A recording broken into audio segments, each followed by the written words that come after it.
Okay. So, as I told you before, we started the last week. We started talking about how to teach writing, no? Teaching writing. And we analyzed the process of writing. And we also describe a written test, no? So, now we're going to make a fast feedback. Yeah, and this is a feedback about what we did the last session, the last week. So let's start. How people write. First, we consider some aspects, no, in the process of writing. Remember, there are some features that we consider when we write, no, when people write, so including us, all right? So here you have the audience, the editing, the content, the type, medium. So all of these are features or aspects related to the process of writing, no? So when we write something, we write to someone, right? Then when we write something, we need to edit it. When we write something, as the name says, something, so it means that it has a content. And when we write something, we write it in different ways, in different contexts, with different structures. And we transmit this with different mediums. No?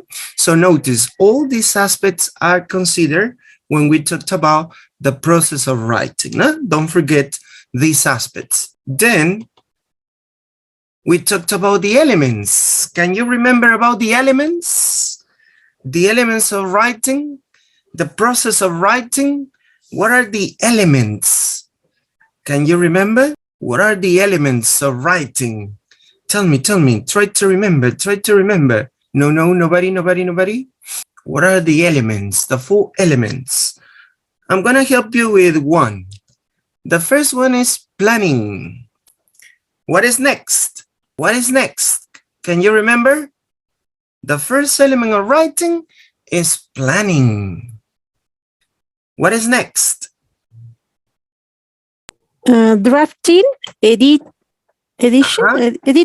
Yes. Drafting, editing, and what is the last? The final checking, revision, I don't know. Yeah, all right, Lucy. Yes, you're right. The final draft, the final version, no?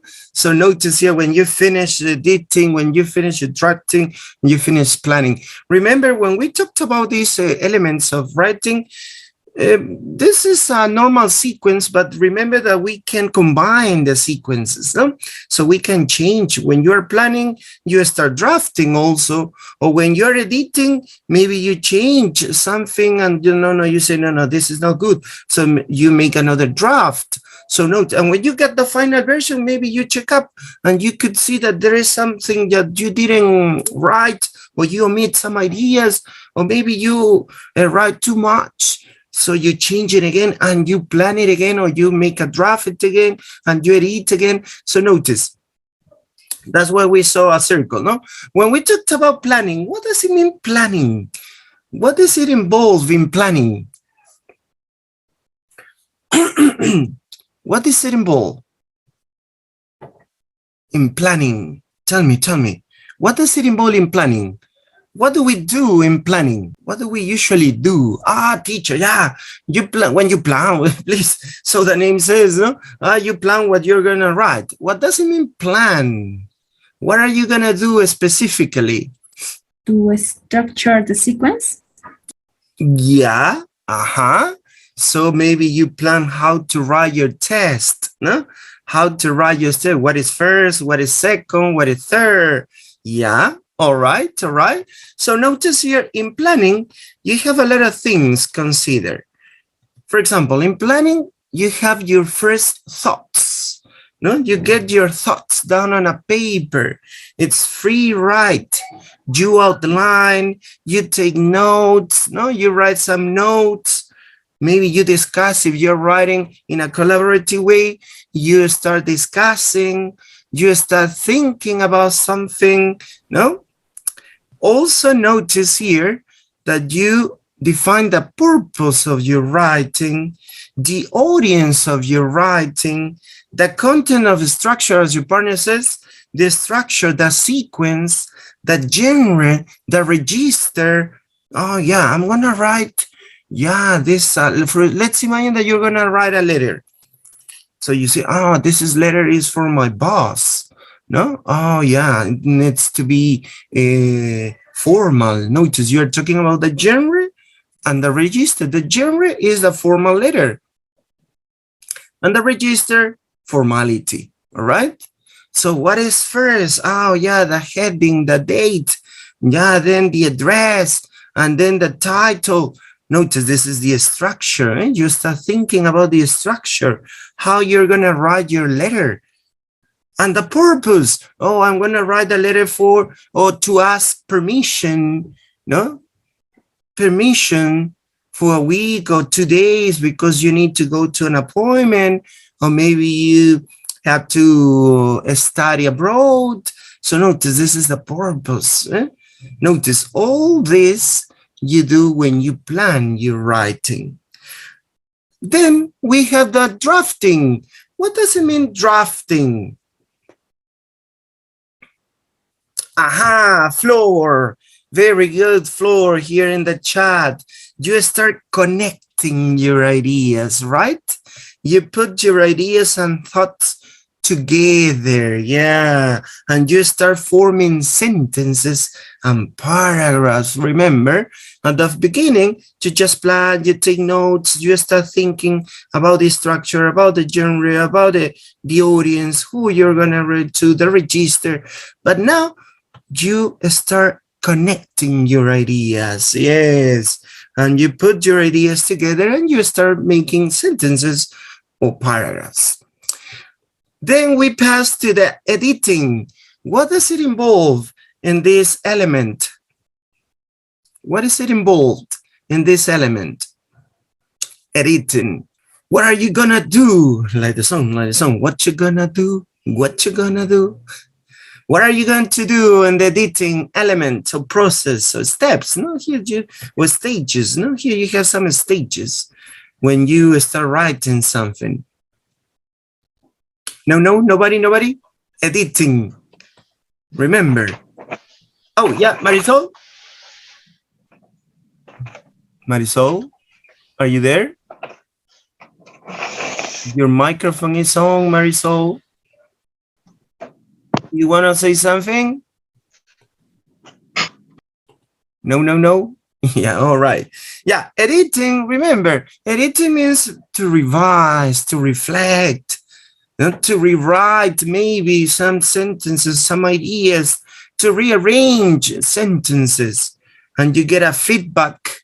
And the last topic, can you remember the last aspect?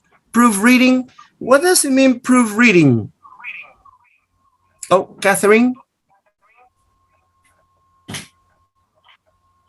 Catherine, your microphone is on. Do you want to say something, Catherine? Okay. Teacher. Oh, Yanela. Good evening. How are you?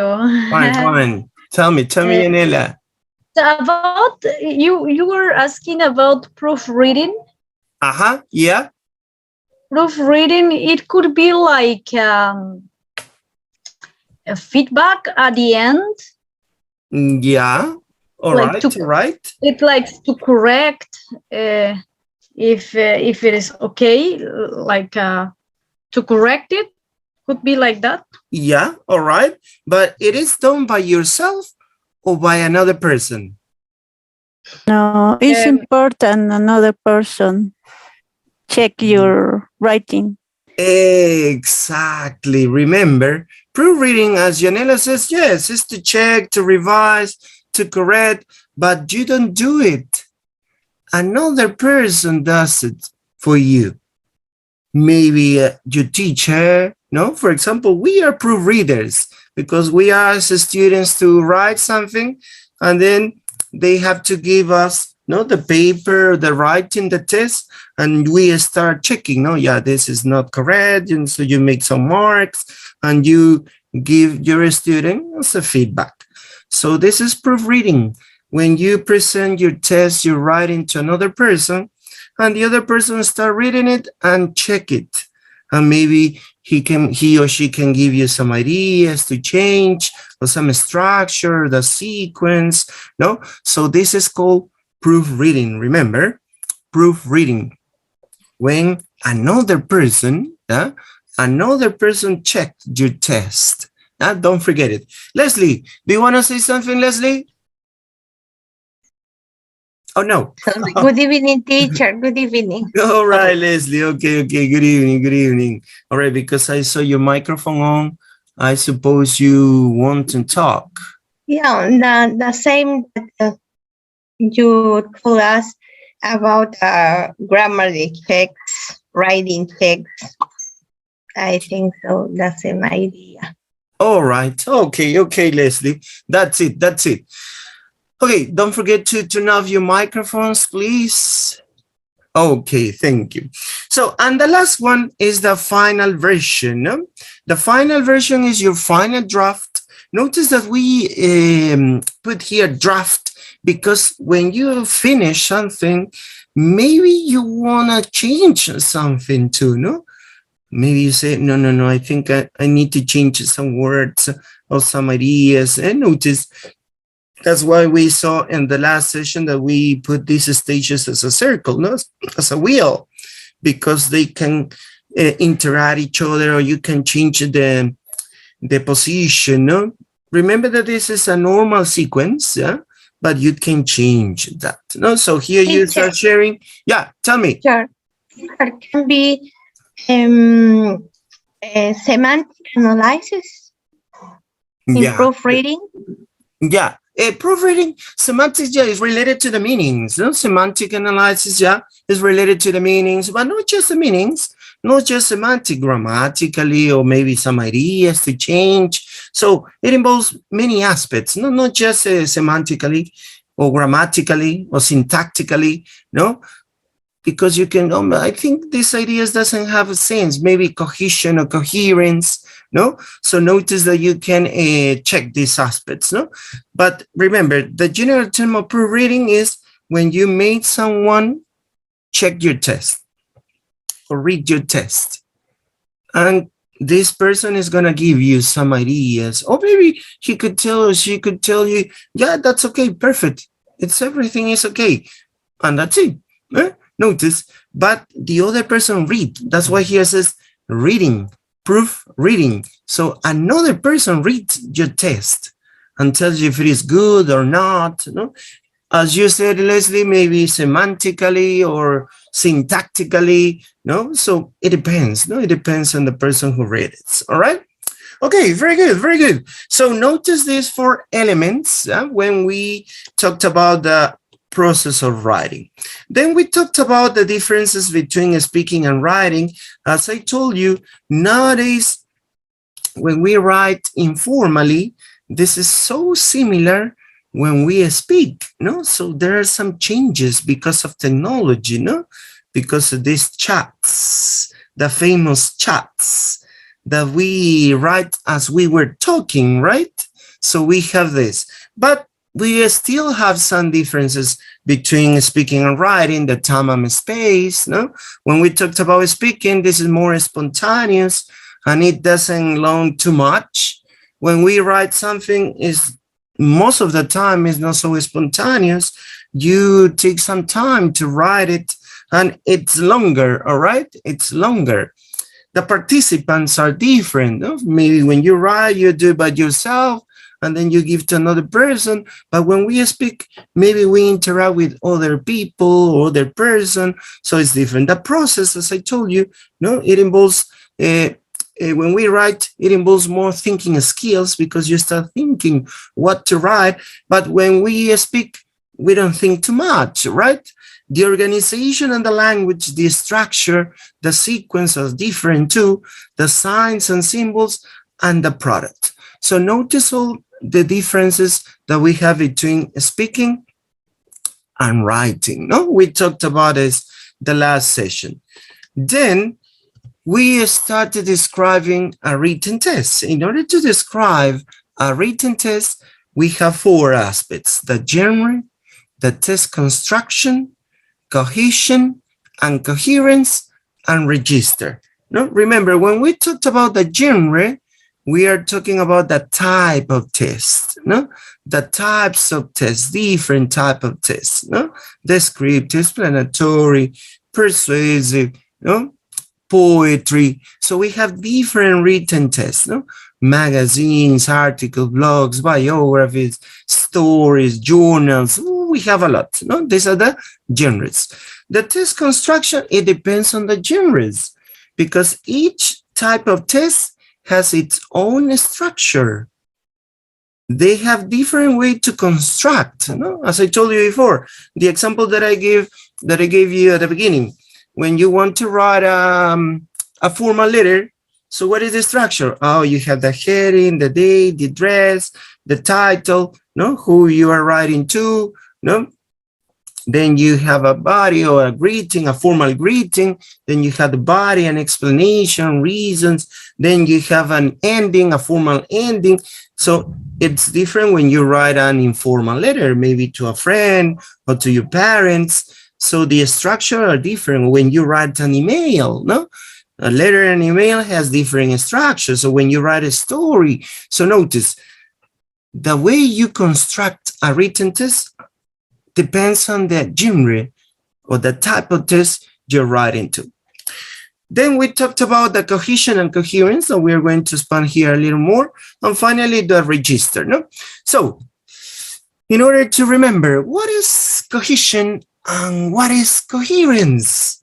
Can you remember? Yes, teacher. The cohesion is related with the connectivity of the test. And, yes. And the coherence is how easy is to understand the test. Yeah, that's it. Simple. Yes, you're right. Cohesion, connectivity. Coherence, easy to understand. No? The ideas are clear, the ideas are well connected, they have sense, they make sense, no? So this is coherence. So when we talked about cohesion, remember that we have two types of cohesion. Can you remember what they are? What are the two types? Oh, sorry, because of the spelling, two number. There are two types of cohesion. Can you remember? One is substitution and yeah, substitution is part of one of these two types of cohesion. In general, there are two types because the substitution is specific. Teacher, Gabby, grammatical cohesion and lexical cohesion. Yeah, that's it. The grammatical cohesion and the lexical cohesion. So when we talked about grammatical cohesion, notice we have four, and one of these was said by your parent Lucy. So we have reference, substitution, ellipsis, and conjunction.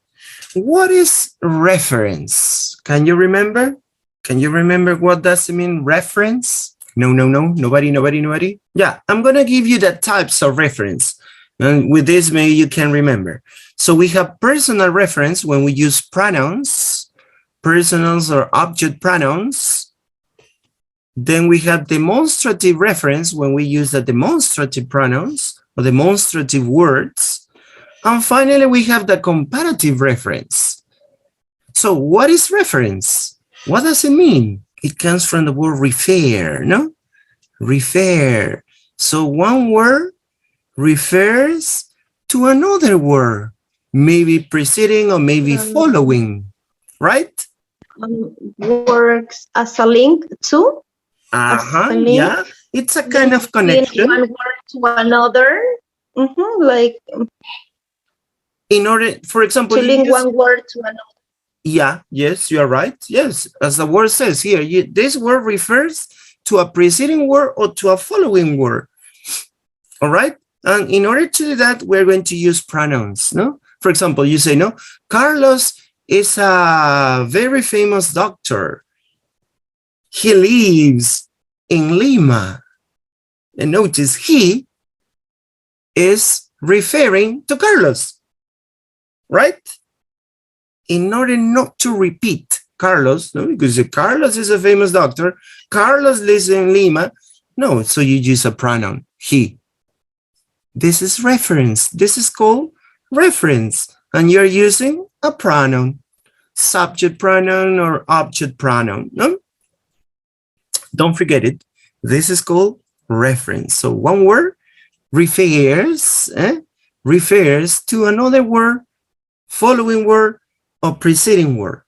And also you use demonstrative, no? That, these, those, or comparative, no? Oh, the bigger, no? When you want to buy something, no? Oh, would you like this shoes? Oh, yes, that's right, yeah.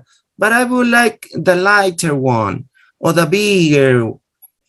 Okay, notice bigger refers to the shoes that you want to buy. Notice you use the comparative as a reference. In order not to read, oh, okay, I like the shoes, the bigger shoes, you just use the comparative. I like the bigger one. Notice you use the comparative to refer to another word. All right? So this is called reference. What about substitution? What about substitution? Nobody? Substitution. It's like replacement when you use another word. Yeah. Substitute. No, so the name says, no? Substitute. And we have nominal substitution, right? Nominal substitution. Then you have verbal substitution. Notice here, verbal substitution. And the other one that is clausal substitution. That could be to avoid to repeat the words. Right? Exactly, you're right. All of these things are used to avoid repeating words, no?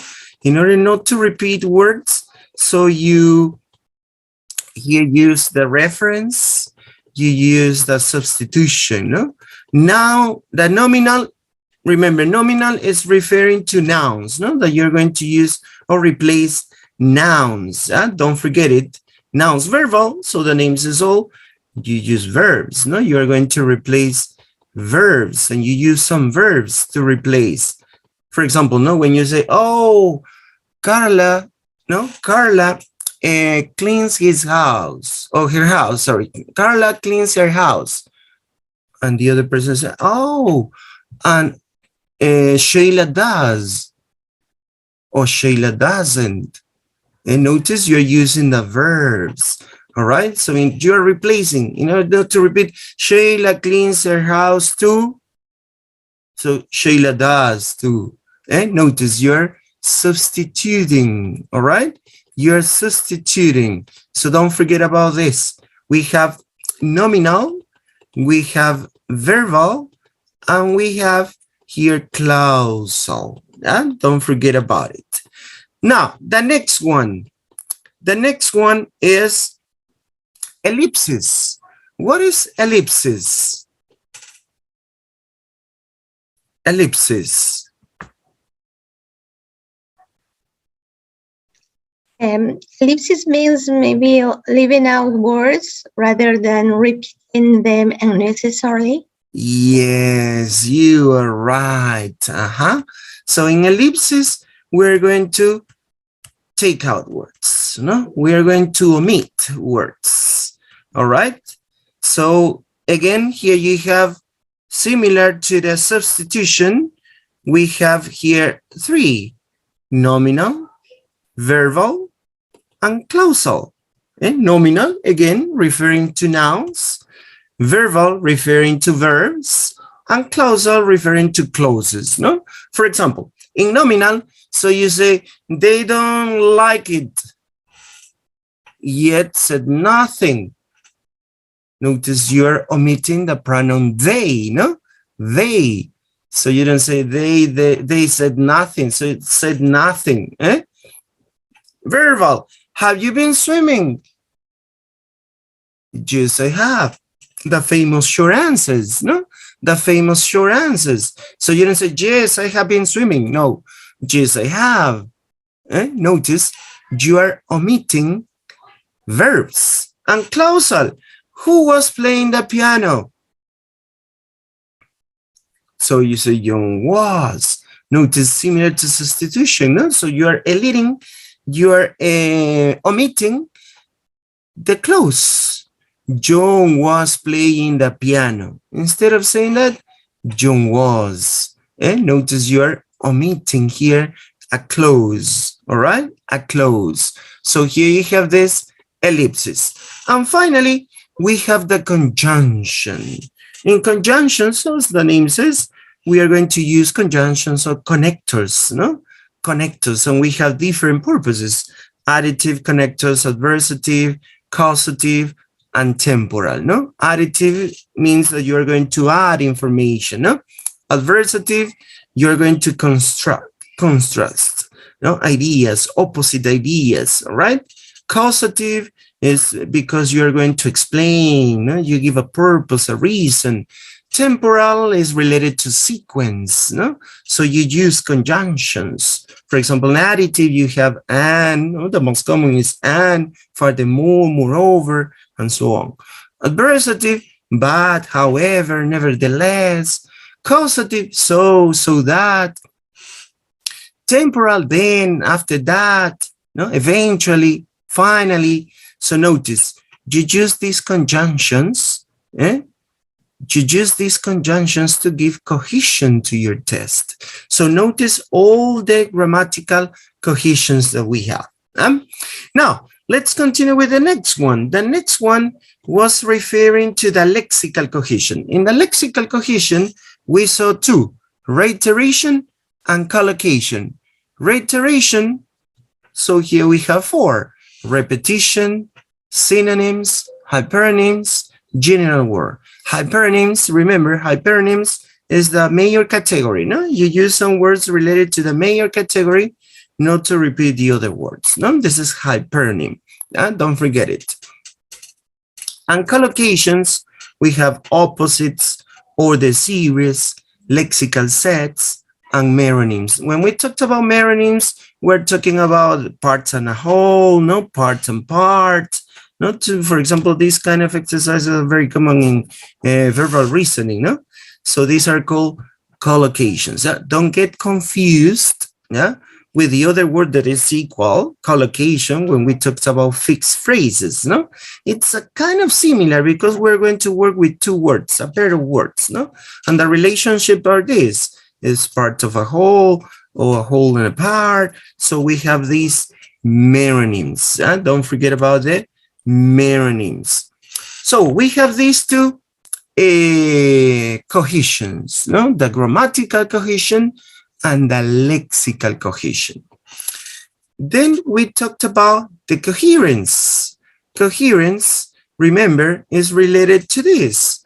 When it's easy to understand and follow, so it means that the text is appropriately sequenced and logically organized. Remember, easy to understand and follow means that the text is appropriately sequenced and logically organized. So this is the meaning of coherence. No, it's clearly organized and has a logical sequence of ideas. And finally, we saw the register. The register, remember, is the formal language appropriate to a particular situation, similar to say formality. No, so you determine, no, the text register is determined by the way a writer uses language and structure. And when a writer chooses their word, they have any number of synonym choices and have to decide on the formality of the word they want. No, so this is very important. No, we use also this when we speak. No, when we speak, we also have this register. No, if it is formal or informal. No, so when you say, "Oh, nice to meet you," this is informal. No, but if you want to make it formal, so you say, "Oh, I'm pleased to meet you." You change. That's why here says the writer chooses. No, similar to a letter. If you start a letter, also we are so glad to write. So we a lot of respect. And notice the choice of word depends on the writer, no, and depends on the context, no? The formality that they want to have. All right. So this is called the register. So this is what we saw the last session. This is a feedback in order to remember some aspects related to writing. Now we are going to pass to another topic. We are going to analyze writing for learning and writing for writing. So what is that, teacher? Writing for learning and writing for writing. Let me tell you something. This topic is similar when we talked about reading. Remember, when we talked about reading, we have two kinds of readings. Can you remember? Remember when we saw reading, we have two kinds of readings. The way we read and how we read and why we read. There are two. Can you remember? And this is similar in order to make a comparison, to make a connection. Writing for learning and writing for writing because you want to write. Can you remember? Related Yes, something? teacher. Yeah, tell me.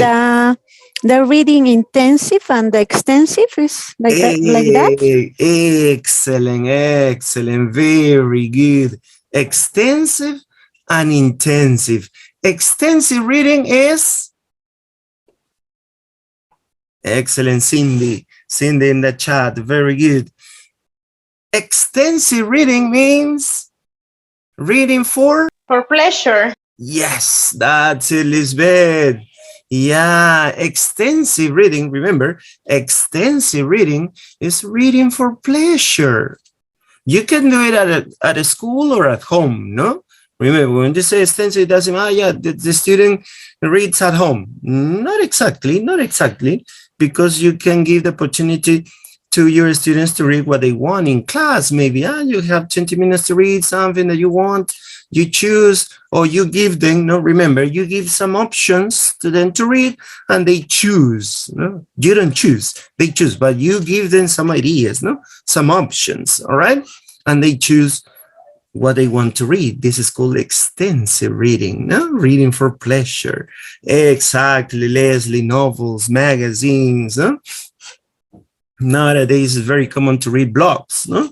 Blogs. Nowadays, teenagers are reading blogs alone. Now the reading becomes digital nowadays, no? And the intensive, what is the intensive reading? Yeah, comics. Yes, you're right, Leslie. Comics. My students, for example, my students from 5th grade ask me a lot, these comics related to Marvel or DC, you know? And I gave them some of them because the last, 2 weeks ago, I gave my student one comic that I found on the internet about Spider-Man. So, oh, teacher, oh, thanks. For example, let me tell you, I found, searching on the internet, these, nowadays, the teenagers are reading not just comics, mangas. Mangas. I found Romeo and Juliet in a manga version. And I gave to my student, notice here, this is a classic literature, but in manga. And my student got surprised. Oh, teacher, where did you find this? Oh, yeah. So remember, in internet, you can find a lot of things. And you can give to your students, no, what they like. So, intensive. What is intensive? So, extensive is reading for pleasure. And intensive,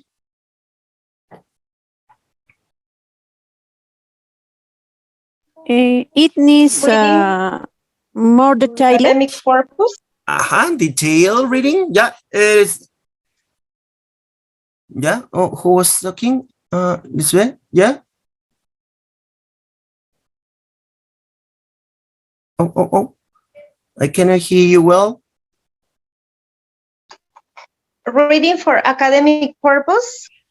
Yeah, in general terms, no? In general terms, intensive reading is reading for academic purposes, not to analyze the language, to reinforce the language that you are learning or acquiring. So this is the intensive reading. So something similar, no? In order to have an idea, something similar happened to writing. Writing, you write for learning or you write for writing. And then we're going to talk about the mechanics of writing. Let's start. Writing for learning, versus writing for writing. So here you have two definitions and you have to tell me which is which. Writing that helps students to become better writers and to learn how to write in various genres using different registers. And the second one says, writing that encourages students to focus on accurate language use and because they think as they write, provokes language development as they resolve problems which the writing puts into their minds. So what you have to tell me, what is writing for learning and what is writing for writing? Writing for learning is the concept in blue. The blue concept. Yeah, all right, yes. The blue one. Okay, the blue one.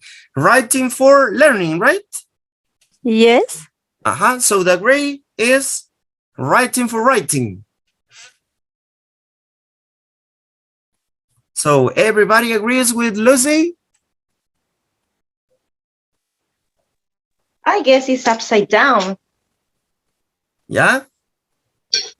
Writing. Writing for learning is the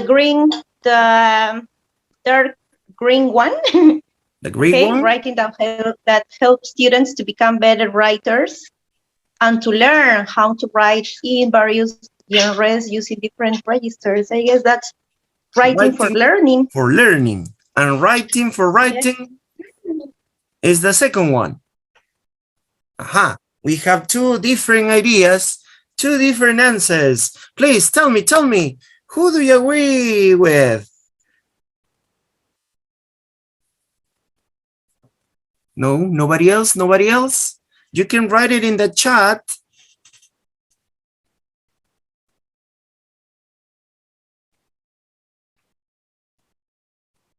No more. We have just two ideas, two answers. For me, the first one is writing to learn for learning, and the second one, writing for writing. So I mean the gray one, writing for learning, and the blue one, writing for writing. Okay. All right. Okay. So let's see. Here. The first one is writing for writing. And the second one is writing for learning. So how can you recognize it? Notice here. That's what I told you. Try to remember intensive and extensive. Extensive is when you read what you like or you choose what to read. But in intensive, you analyze, no? You analyze the language. And notice in writing for learning, notice the blue one, here says to focus on accurate language use. Remember, writing for writing is not referring to the language structure or the language development, or they need to resolve problems. Remember, when we read intensively, we make our students to answer some questions or to complete some exercises, no?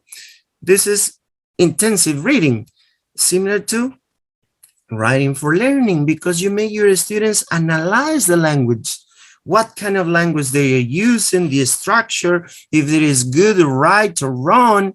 No, they need to solve some problems, notice, or exercises or tasks. That's why here the blue one is writing for learning. But the other one, maybe you get confused because you say, oh yeah, to learn how to write. You see the word learn. Teacher, yeah, learning. No, but here no, because here, notice, the focus of this is that your students become better writers. So they could write in different types of tests, using different registers. Notice the purpose is not here to use the language accurately. Notice they need to write, they are going to write in different genres, in different types, and in different registers. So this is the difference when you write for writing and when you write for learning. It doesn't mean, don't get confused here, that the first one is done at home and everywhere and the second one at school. No, we can do these two things at a school, in the classroom, right? Because here said the students, doesn't say any person, right? The students. So students are going to become better writers. So here you have these differences: writing for writing and writing for learning. Remember, when we talk about learning, we are going to analyze. No, learning, remember, learning, the general term of learning is an analytical process. No, when you learn a language, you analyze. No, you analyze the language. So it means that you're going to use the writing skills to analyze the language. All right, to reinforce what you're learning to. Notice this is writing for learning. All right. Okay, now we are going to see here some activities, some tasks that we could do in order to practice this to writing for writing and writing for learning. Let's start with writing for learning. Remember, we are going to use writing to reinforce. That's why here it says reinforcement writing. All right, reinforcement writing. And we usually do that. No? For example, students write using recently learned grammar or vocabulary. This is what we usually do, no? When we saw maybe a grammar aspect and then we ask them to write some sentences and paragraphs using the structure that they have seen or using the vocabulary that they have seen. So this is writing for learning, because you're using writing to reinforce the structures, the grammatical structures, or the lexical sets. So, to analyze the language. The aim of these activities is to give students opportunities to remember new language better. All right? The act of writing sentences makes them think about the new grammar or vocabulary in a more considered way than if we ask them to provide instant spoken examples.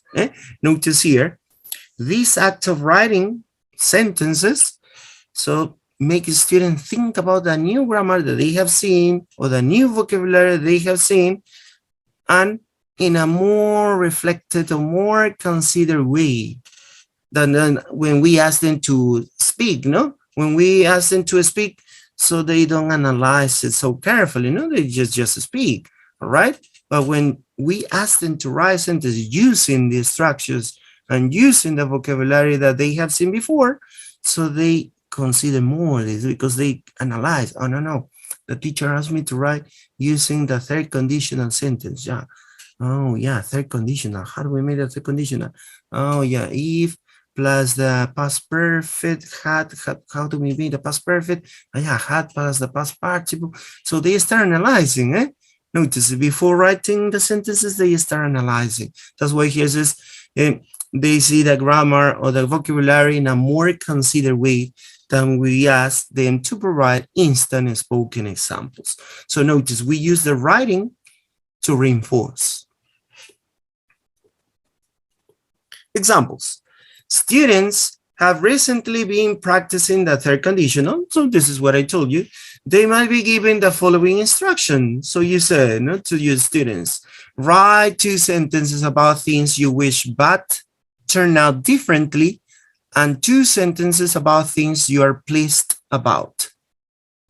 Notice that you're giving, and notice something important.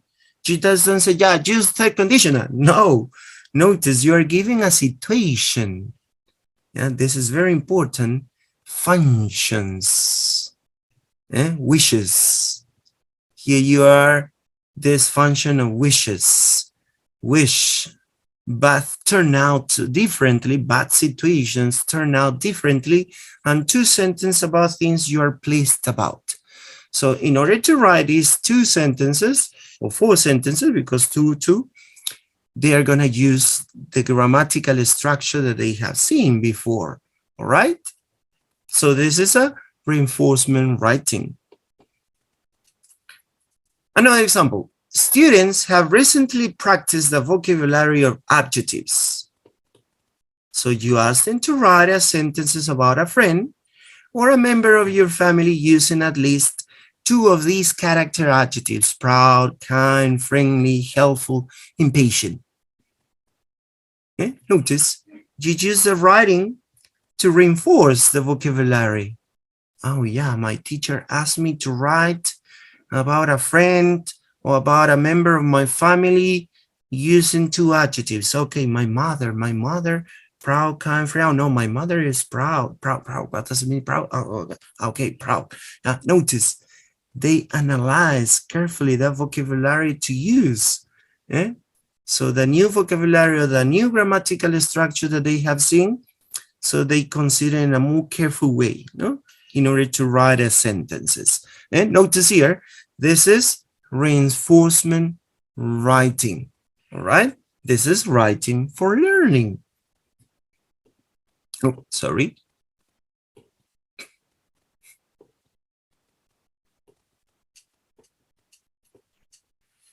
Another one. Writing for learning also involves preparation writing. So this kind of writing is used as a preparation for some other activity.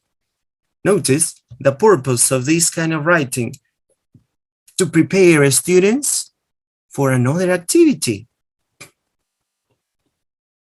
Students could write sentences as a preamble to discussion activities. They have time to think up ideas rather than having to come up with instant fluent opinions, something that many, especially at lower levels.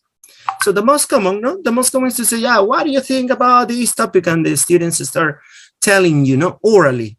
So this is a spontaneous, instant, fluent opinions.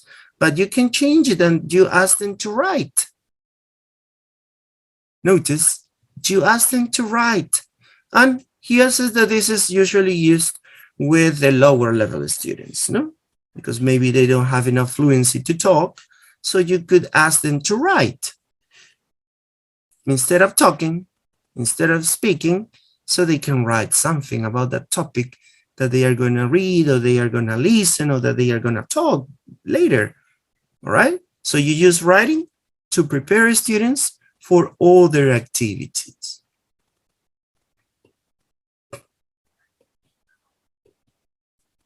Examples. Students may be asked to write a sentence saying what their opinion is about a certain topic. For example, they may be asked to complete sentences such as, I don't like going to parties because maybe the situation you're going to talk about parties, no? Or inviting someone to a party. So you can start with this. So they have to tell you, or write, no? What do they think about parties? If they like or not going to parties. And they use this structure, no? So you can give them these clues. So you're gonna write a sentence using this. So you can practice here the verb like, no? With the ing, no? I like going, or I don't like going to parties, and write a reason why he or she likes, or why he or she doesn't like. So they write. Notice, they write. So this is a preparation writing. When a discussion topic is given to a class, is for students to talk in groups to prepare their arguments. They can make written notes, which they may use later during the discussion phase. No, this is another one, no, that they can use the writing to prepare, no, some notes, written notes, and they could use it when they present, no, when they present their discussion. All right. So this is a preparation writing. You're doing writing for learning.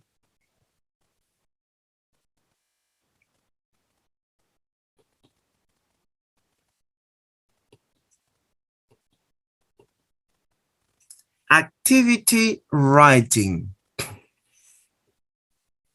Activity writing is an integral part of a larger activity where the focus is on something else, language practice, speaking, etc.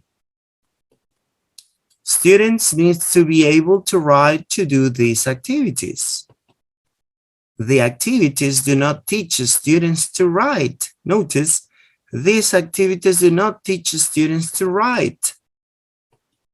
Let's see here the examples. And remember, activity writing. Students write short dialogues and then they are performed or act out.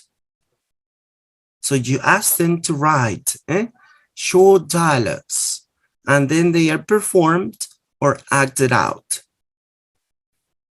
Another one, groups of students may be asked to design a questionnaire. For example, about the kind of music people like. The teacher then asks them all to stand up and circulate around the class asking their colleagues. They write down the answers and then report back to the class on what they have found out. So you use the writing in an activity, to complete an activity. The first one, to write short dialogues or short conversations.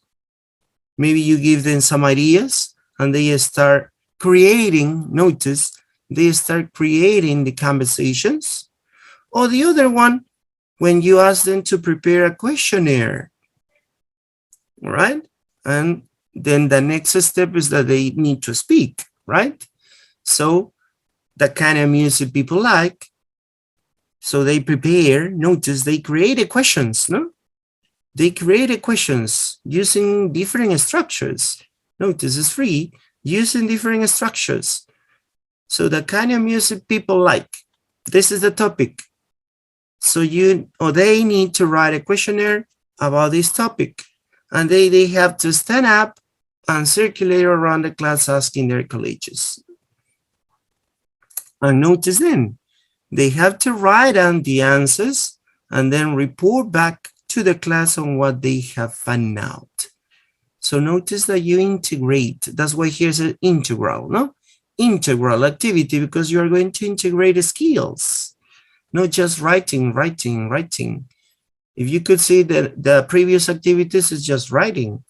They have to write 2 sentences about a wish, using the third conditional, or they have to write sentences about families using the adjectives, all right? But here, no. So you are going to integrate skills, writing, speaking, listening. Notice here, for example, maybe the first activity, first you made your students listen to a conversation and they are going to write a similar conversation. And they perform this conversation or act out this conversation, listening, writing, speaking. So you combine, notice, you combine. That's why here says integral activity, no? Integral activity, the whole, the skills, no? You use most of the skills when you do these kind of activities. But you make your students write, You make your students write. So this is activity writing.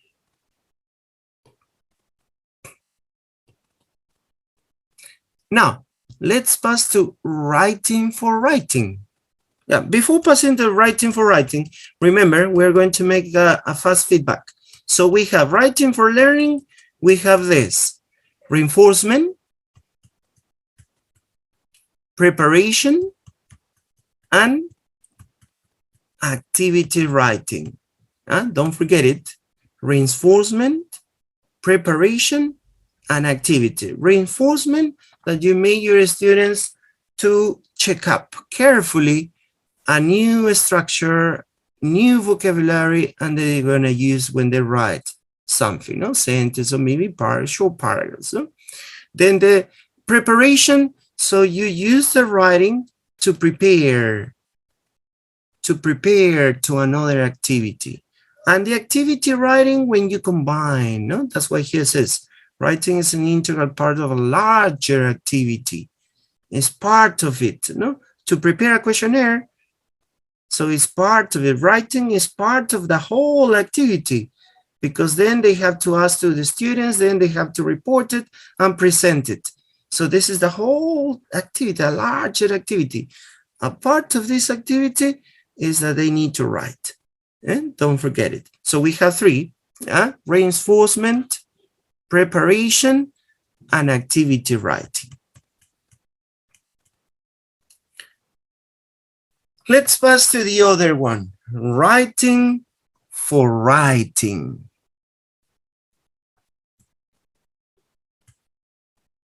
Here you have writing purposes. When teaching writing for writing, we need to make sure that our students have some writing aim, an objective. What is the purpose? No? What is the purpose of writing? The most effective learning of writing skills is likely to take place when students are writing real messages for real audiences, or at least when they are performing tasks which they are likely to have to do in their out-of-class life. Notice, to make the writing real, real situations, real audiences. And these writings are likely to have to do in the real life. It means out of the class. When they are out of the class, they are going to write. So try to make this kind of activities similar to this out of the class life or out of the class activities.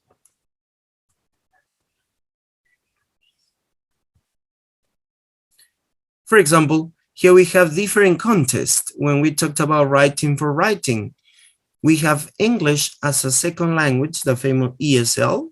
So students who are living in the target language community and who need English to function in that community on a day-to-day basis. This is called English as a second language. The other one is English for specific purposes. So we have students who study English for a particular purpose.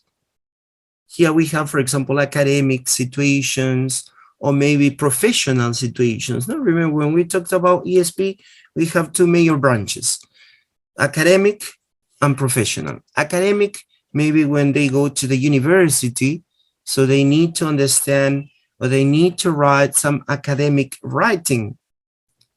And the other one is the professional. If you're studying a profession, like a doctor, an engineer, no? So they need to write, they need to manage the language related to the profession.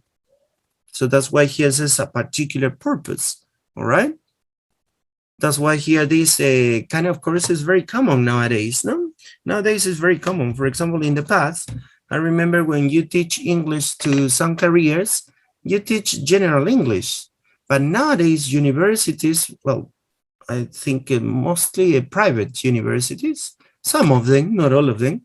There are some private universities that are applying this. They don't teach general English. When the students are going to learn English or they need to study English because according to this new law, the university law, so all the students in the university must have an A2 level of English, right? At the end of the career.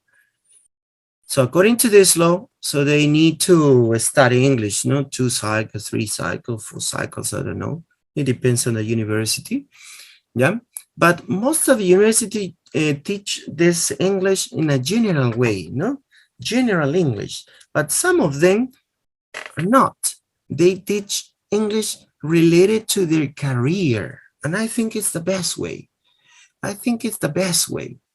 For example, I remember some students that I have, because I teach also private classes, and they were,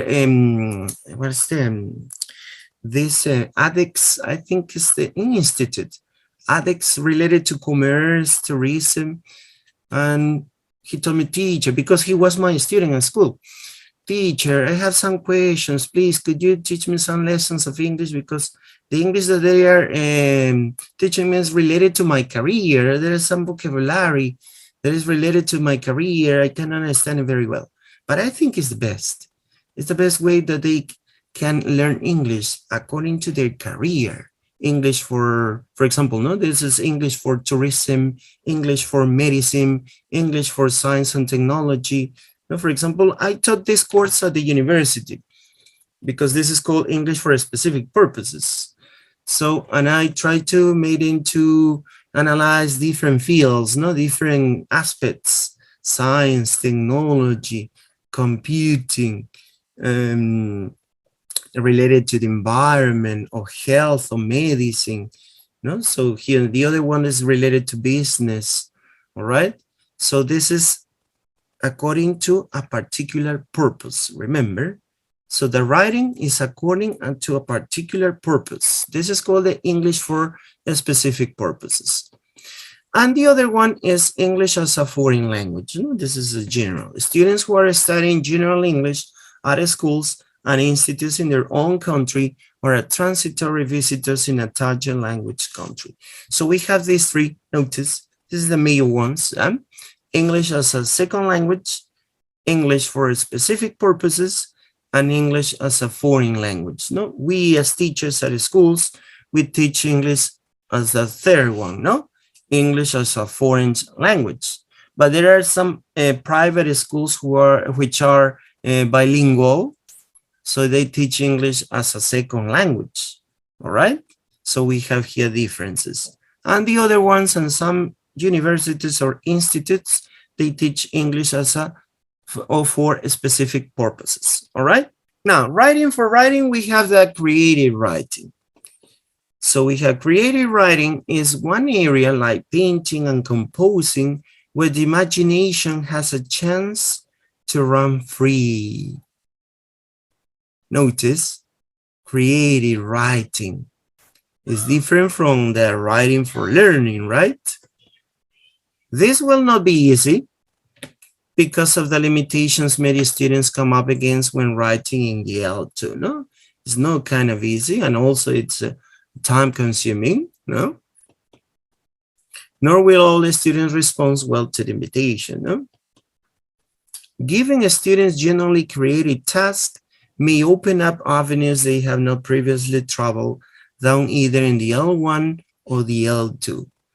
This is a kind of difficult too because our students are not used to write, no? Nowadays, with the technology, this is a very common problem. With technology, our students are not used to writing. They are not used to writing. They just read something on the internet, copy, paste it, and that's it. They don't analyze and so on. No? So as teacher, we must be careful of that. No?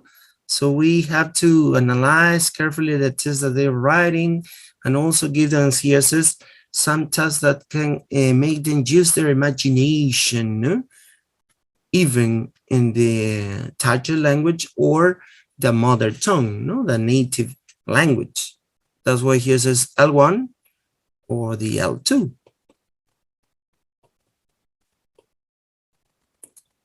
Let's see. Activities. Let's see some activities. Real purpose tasks. Tasks that students may have to do in the future. Examples: letter writing, resume writing, professional emails. Something that they have to do in the future, might have to do in the future. They need to write letters, or they need to write resumes when they want to apply to a job, or maybe to apply to a bachelor. So they need to write some professional emails. So real situations, something that they might have to in the future. That's why here's a real purpose task. Invented purpose tasks. Writing practice that students probably won't be required to do in the future, but gives practice writing in other genres. For example, poems, stories, advertisements, journal articles. So maybe in the future they are not required to do or to write this kind of test, but it gives them opportunity to practice writing in all their type of ranges, in all their types of tests, such as poems or stories, advertisements, journal articles or short essays, Notice that you're going to use this.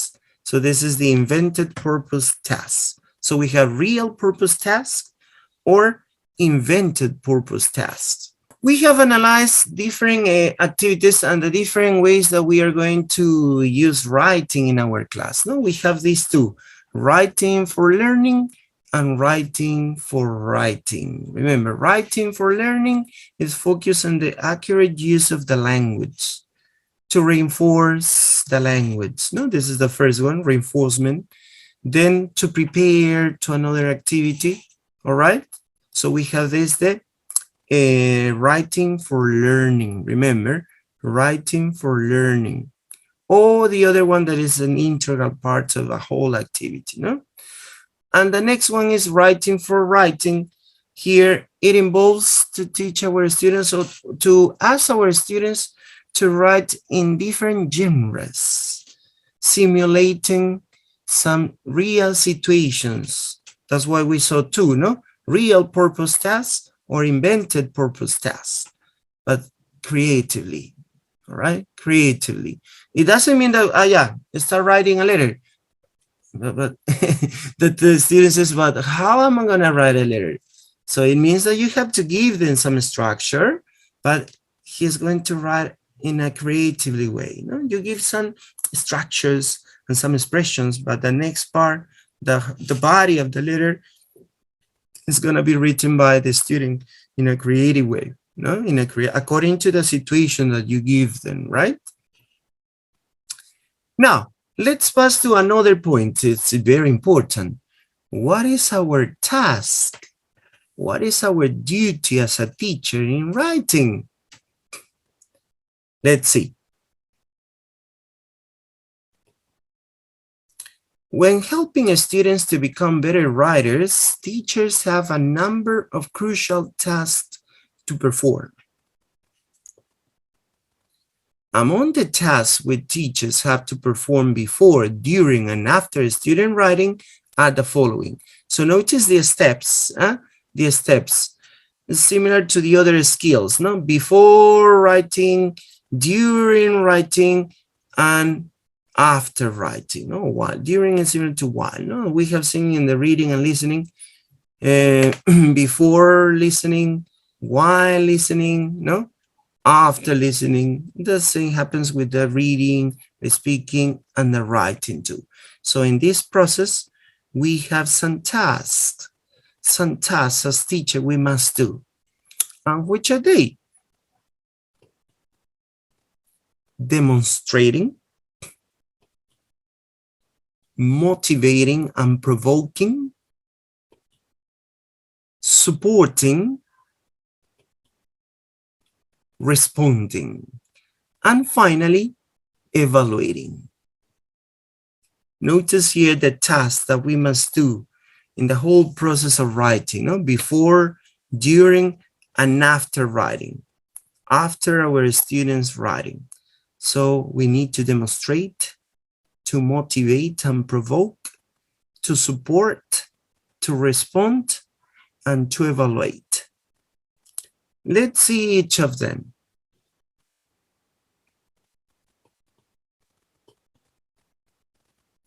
Let's start with demonstrating. What does it mean, demonstrating? Demonstrating means the students need to be aware. Notice something similar to the speaking. Remember when we talk about speaking? Awareness. So they need to be aware, to be sure, to be aware, to be conscious. All right? Students need to be aware of writing conventions and general constraints in specific types of writing. Teachers have to be able to draw these features to their attention. This is the first part, to demonstrate. So to make your students be conscious about some conventions, about some constraints in a specific types of writing. And they can notice, not draw, here is similar to notice, no? To catch. They have to notice this feature. This is the first, demonstrating. Remember, demonstrating. Let's pass to the other one. The other one is motivating and provoking.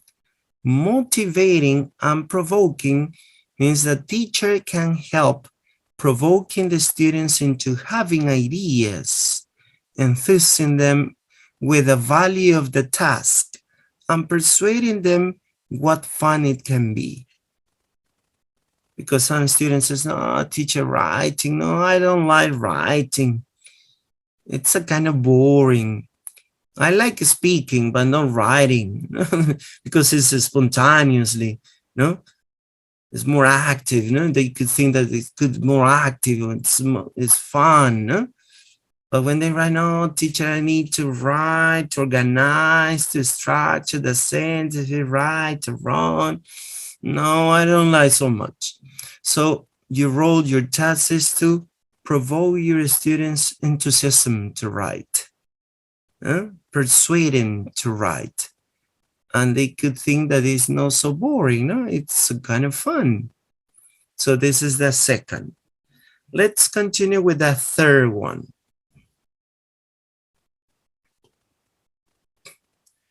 Supporting.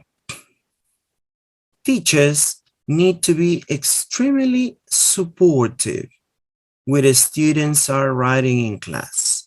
Always available and prepared to help students overcome difficulties. So you need to support, to give help to your students when they are writing. No, say, yeah, 5 minutes, 10 minutes to write this email. And then, yeah, 10 minutes, please give me your papers. No, you need to give help, no? Or you can check, no? Oh, yeah, how you're writing. All right, yeah, okay, you start well. But maybe you can change here at the beginning. No, remember the task, the purpose of your writing, so you can reinforce here, no? What is the purpose of writing? Or what is the kind of a structure that they need to write? Or maybe what kind of a vocabulary they need to use, that you support. So it means that you must be available and prepared to help students overcome difficulties, all right? The next one is responding. Teachers react to the content and construction of a piece supportively and often make suggestions for its improvement. Supporting and responding has a relationship. When you give help to your students, so you can give them ideas, suggestions, what I told you, suggestions to improve their writing. So you react, you react. Don't just say, yeah, it's incorrect. And then you go. So no. So you can change here. Maybe you could use another word, or you could use another structure. Remember the register, this is formal. So in informal, you use this expression, no, that expression, and no, that's no, this is incorrect, change it. Yeah, and you go to another student. So you can give some suggestions to improve their writing. This is responding, you react. And finally, evaluating. So teachers can indicate where they wrote well or made mistakes, or where grades, get your students to look at the errors we have highlighted and try to put them right. So you start checking, you're evaluating. But notice, you can evaluate the task with your students too, not just you, no, because most of the time, say writing, yeah, nowadays that is virtual, yeah, send your letter to the platform, and then I'm gonna check it. And that's it, no? Maybe you can check the test with your students. I know that it's time consuming, no, it's time consuming, and most of the time we don't have enough time. So, but try to do it maybe once in a semester or once in a month, no, not all the classes, because it's not possible. It's not possible to do that, no, it's not possible. But try to do it once in a while, no, in order that they can check together with you or maybe with your other students. That's why we call here proofreading. Proofreading, yeah, now you finished writing your email, yeah, change your emails. And let's see, can you find errors or mistakes, or maybe something that they need to improve, according to maybe to the model of the demonstration that you give to write an email. So they can check, yeah, no teacher, oh, well, my partner forgot the greeting. He didn't write the greeting or the ending. Notice, they can check together, all right? That's why he says, get our students to look at the errors. Not just the teacher, no? Not just the teacher. They look at the errors we have highlighted and try to put them right so they can correct it. As I told you before, I know this is time consuming. Yeah, it's time consuming because it takes a lot of time. But if you plan it carefully, maybe you can insert in one class in a month or in a term, in a semester, in order that they could check together the mistakes, all right? So don't forget. So here we have these parts. Remember, demonstrating, you make your students be conscious about the constraint, about the conventions, and they could notice these features. Motivating, oh, what's going on? Yeah, motivating. So you provoke your students to have ideas, no? So you provoke them to write, no? So they can have enthusiasm to write. They can analyze the value of the task. If you give them a purpose to write, so they're gonna value the task. And you can persuade them that it could be fun. No? This is very important. Oh, what's going on? Yeah. Supporting is when you are ready to help them. No? You are ready to help them. You are prepared. You are available to help them. Responding is when you suggest some ideas to improve the writing. And finally, evaluating, when you indicate the mistakes and you maybe award grades and you make your students participate in that correction. Notice here, this is very important, to make your students participate with you or with their partners. All right, this is very important. Okay, so notice the task of the teacher in the writing process. Writing for writing procedures. Let's see here some procedures. Writing for writing. Notice writing for writing. Example. Stage 1. Students first read a letter and answer the following questions about it. Notice you give this letter to your students, so they start reading. Oh, they analyze. Notice they analyze this letter and they need to answer these questions. Where is Brenda writing from? How did she and Marielle get there? How did she feel when she first arrived? How does she feel now? What differences are there between Brenda's and Marielle's character? What is Brenda's job? What is Marielle's? Who is David? How formal is the letter? How do you know? Notice, what is the purposes of these questions? Can you tell me? What are the purposes of this question? Just to understand the letter? The message of the letter? That's it? Like a reading comprehension? Oh, yeah, that's I think that is one of the most important, but I think to improve their vocabulary, to think about or to look for new words, and know too if they are analyzing, right? All right, that's good, Janela.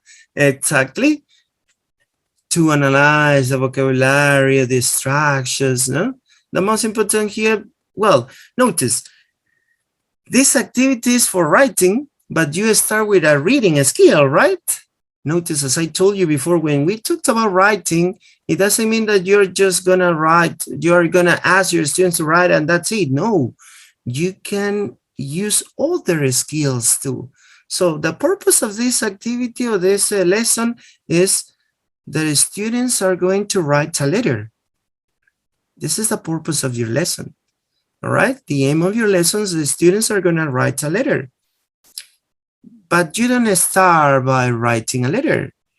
You make your students first read a letter as a model. Remember, demonstrating. Oh, yeah, this is a letter. All right. Okay, so notice. Yeah, where is Brenda writing from? Okay, yeah, Brenda. Okay, Brenda. Yeah, Brenda is the writer. And the name is at the end. Notice Brenda. Okay, he's writing to Rosemary. And Rosemary is at the beginning. Oh, yeah. So first you start with the person you're writing to. All right. So they start analyzing the letter. In order to answer these questions, they need to analyze the letter. Oh, notice. In the letter, you start with address and then the date. All right. And notice the final question. How formal is the letter? Here, this is not related to understanding the message of this test. It's to analyze the register. Notice the register. How formal is the letter and how do you know? Oh, so the student, what is the student going to do? How formal is the letter? Okay, dear Rosemary, it was nice to hear from you. Well, I can't believe it, but things I found myself a job. Please give me love to David. Why not come and visit us soon? Lots of love, Brenda. Ah, teacher, yeah, this is an informal letter. How do you know? Because of the vocabulary that the person uses. Dear Rosemary, why not come and visit us soon? Notice you use some ellipses, no? Because the normal writing is, why don't you come, no? Why don't you come and visit us soon? So he said, why not come and visit us soon? Lots of love. It's an informal ending, no? Brenda. Notice they are analyzing the structure, the construction of these kind of tests, of this genre. Remember, writing for writing. So what is the purpose of writing for writing? To make your students write different genres. And they could become better writers. Right? So notice the purposes of these questions, not to understand the message. No. They are not just like this. The purpose of these kind of questions is to analyze the structure of the test. Answering this question, they could analyze. No? Oh, yeah, in the first paragraph, it's talking about a situation, and then it passed to another news, and she had to make a decision. Notice, here they analyze the structure of the test and the vocabulary, the kind of vocabulary that they are using according to the register, no? If it is formal or informal letter. Let's see. This is the first stage. Let's continue. Students then discuss features of an informal and friendly letter, such as where the sender's address is normally written and how the date is written. So they start analyzing the features of an informal and friendly letter, all right? And also here the sender's address and the date, how the date is written. So this is the stage. Notice this is stage, the first stage. They read the letter, answer some questions, and they start discussing the features of an informal and friendly letter. No, the date, the address, the beginning, no, the greeting, dear, the ending, lots of love, the vocabulary that you could use, for example, at the last one, please give me love. This is an informal expression. No? So notice here. All right. The second stage, students are then asked to choose either I, informal, F, formal, or N, neutral for the following letter phrases. So you give them some phrases. Notice, you give them some phrases and they need to identify if they are formal, informal, or neutral. For example, A, hi Rosemary, formal, informal, or neutral? What do you think? Informal. Informal, no hi. So you use hi. This is informal. Dear Mrs. Forrest, informal, formal, or neutral? Formal. Formal. Formal. How do you know it? Due to the words that they use, dear, no dear. Yeah, but dear could be used informal and Mr. too. Yes, that title, no? Mrs., no? Dear Mrs. Forrest, and you use a last name, no a first name. Notice in letter C, Dear James, a first name. But in letter B, you use the last name or family name or surname. Dear Mrs. Forrest. That's why you know. So you make your students analyze, notice some conventions of the language, all right? Such as the expressions, if they are formal, informal, or neutral. Okay? So this is the second stage. Notice this is the second activity that you could do. Remember, writing for writing.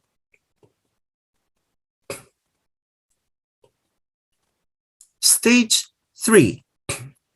Having looked at the features of genre and register in letter writing, now students put what they have discussed into practice. Teacher puts an invitation on the overhead projector. Notice you put this invitation on the overhead projector, on the projector, no? So you are invited to celebrate George and Mary's second wedding anniversary.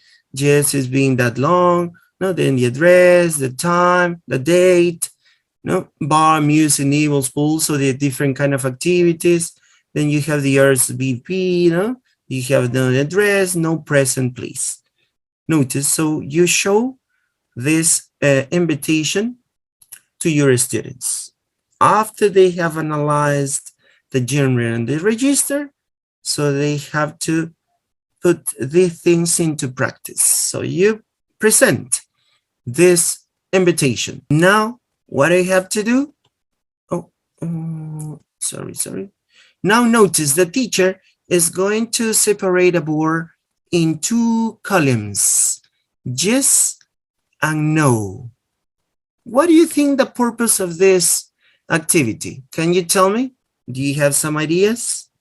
I think it's to know how many people go to the ferry, if it's an invitation or a meeting, I don't know. Yeah, all right. Any other idea? I think it's a formal invitation. It's like a model. Yeah, okay. You're right. So since this is giving a specific information. Yeah. So notice here, they need to use these phrases. Which phrases would you use and which phrases you wouldn't use to write this kind of letter? And maybe which phrases would you use in a formal and which phrases would you use in an informal? So that's why the teacher separates, no, what they much here choosing. No, this is formal, informal, neutral, formal, informal, neutral. So now divided the board in 2 columns. And it depends on you, no? So you can divide a board, which expressions could be used in a formal and which expressions could be used in informal situations. No? So this is the way. And notice what is the next stage. Stage 4. Students start completing the letters in a collaborative way and also with the help of the teacher. Notice they are not going to do it by themselves. They are going to do it with another partner, with another classmate, and also with the help of the teacher. So they could write a sentence on the board. Notice student constructed board letters. So they start writing the address, no? And then the date, then the beginning part, the greeting. And notice they can do it together, no one by one. No, that is mostly we do, no? Now everyone needs to write, no, in a separated way, each one. But here says no.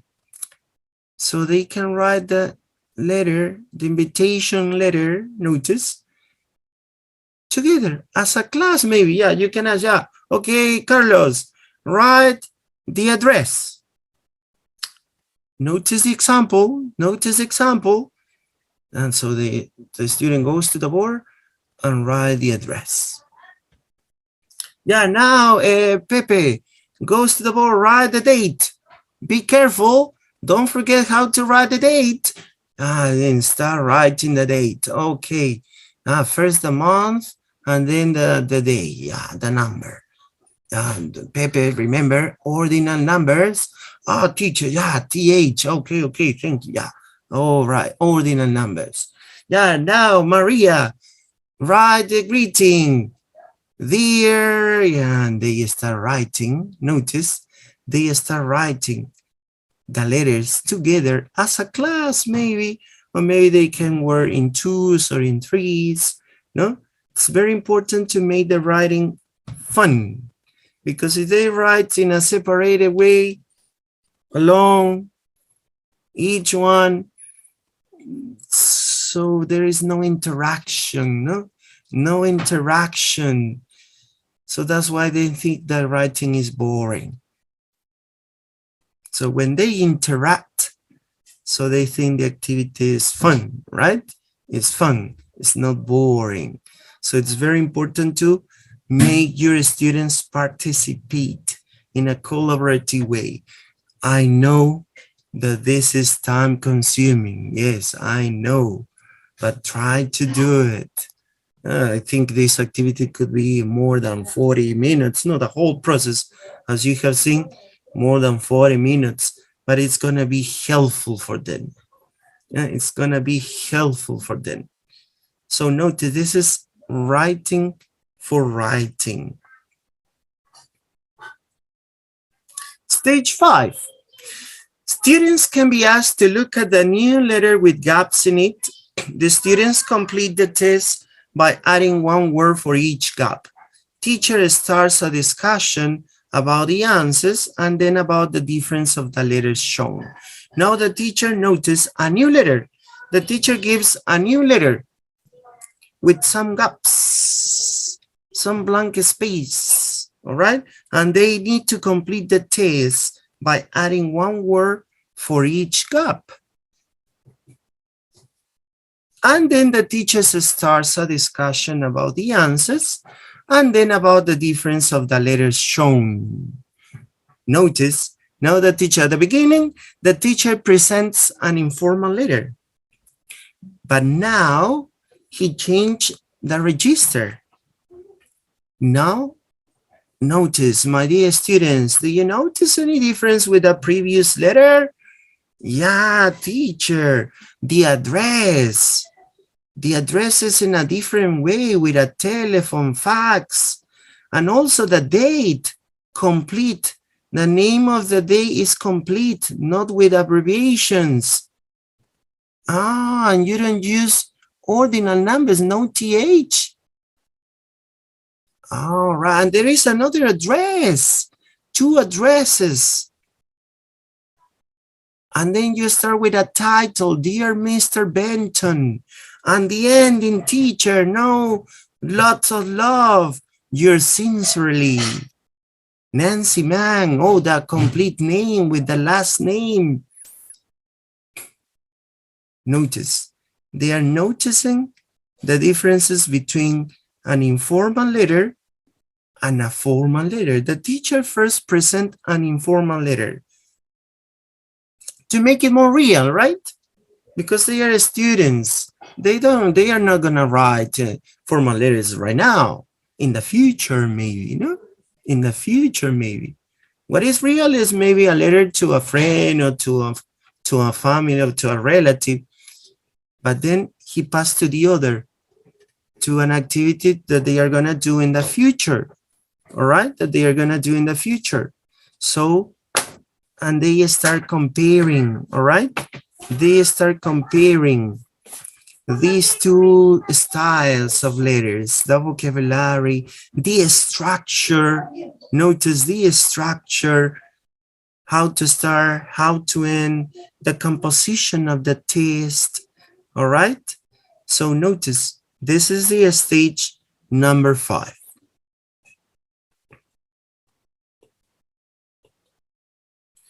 Finally, students can write a letter for homework in response to an advertisement. So you have this advertisement and they need to write a formal letter, all right, as a homework, as a homework. So this is the end of the lesson, right? So with the model, again, the demonstration, notice the teacher demonstrate and they analyze, students analyze the structure, the vocabulary, and then they have the opportunity to write in a creative way.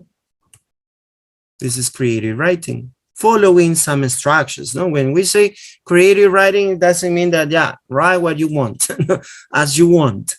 Not exactly. Creative, it means that they are going to write with her own ideas, with her own words, according to some structure and some context. No? Don't forget it. Don't forget it. So this is the writing for writing. All right.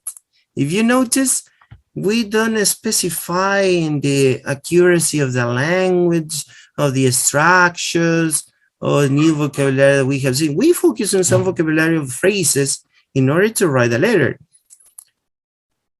But it's not the focus. The focus of this kind of activities is to write in different genres, right? In different genres, in different types, based on real situations, no? As we have seen before, real purpose task or invented purpose task. Real purpose task, letters to a family, to a friend. But nowadays, we don't do it too much because we have the chats and emails, no, and so on. So you can change it with an email, maybe with a chat, no? But it's obviously very helpful to know that they have to know how to write letters too, right? And the other one is the formal. That maybe they are gonna do it in the future, all right? Not now, in the future. But if you notice, first they start writing collaboratively, together with the teacher or with the students. This is very important. No? Try to make your students interact each other. And as I told you again, as told you before, I know that this is time consuming. Yeah? This is time consuming, but your students are gonna get the most of it. No? It's very important to think about it. All right. So let's see here. We're just getting to the end. So don't forget about, yeah, in order to just a feedback. Today we talked about, yeah, we talked about the different kind of writing, no? We have the writing for learning and writing for writing. Remember these two aspects, yeah? Writing for learning and writing for writing. So writing for learning, oh, what's happening here? Yeah, let's see the other way. Writing for Here it is. Writing for writing and writing for learning. This is very important to remember. Yeah, writing for writing is the writing that helps students to become better writers and to learn how to write in various genres using different registers. Yeah, this is the purpose of the activity that we analyze. First, informal, then formal. They analyze the vocabulary, the structures of the test in a formal context and in an informal context. And the other one that we have seen too is the writing for learning is what we usually do, no? And I think we use these activities because they are not so time consuming, because they can do it 5-10 minutes or mostly 15 minutes, no? They have to write sentences about a situation or paragraphs. They have to complete something. No, this is easier, no? This is easier. And we usually do that, no? To reinforce some grammatical structures or some specific vocabulary that I'm not telling you that is not good, it's good, but try to use both. This is very important. Try to use both, writing for learning and writing for writing. This is very to combine, not to combine these two kind of writings. Not just to write to analyze the language. No, just to write in different contexts, in different situations. This is very important to do. Okay, well, we're going to stop here, yeah, because next class we're going to talk about the mechanics of writing, because it was here, but the time is getting over, not to talk too much about this and too fast. So we're going to do it the next session, all right? Well, that's all for today. I hope you can get some ideas that you could use it in class. Maybe some of these ideas you used it before, all right? Yeah, because I know that you have used some of these ideas because they are not so uncommon, they are common. But in order to reinforce maybe and to get again some ideas, new ideas to use in class when you ask your students to write. No, this is very important. So, as I told you, that's all for today. See you next week. Thanks for your attention and your participation. It's very important, your participation. Don't be afraid. Don't be shy. Try to participate. This is the most important. When you participate, you can remember. This is what I told to my students a lot of times. Not just to listen.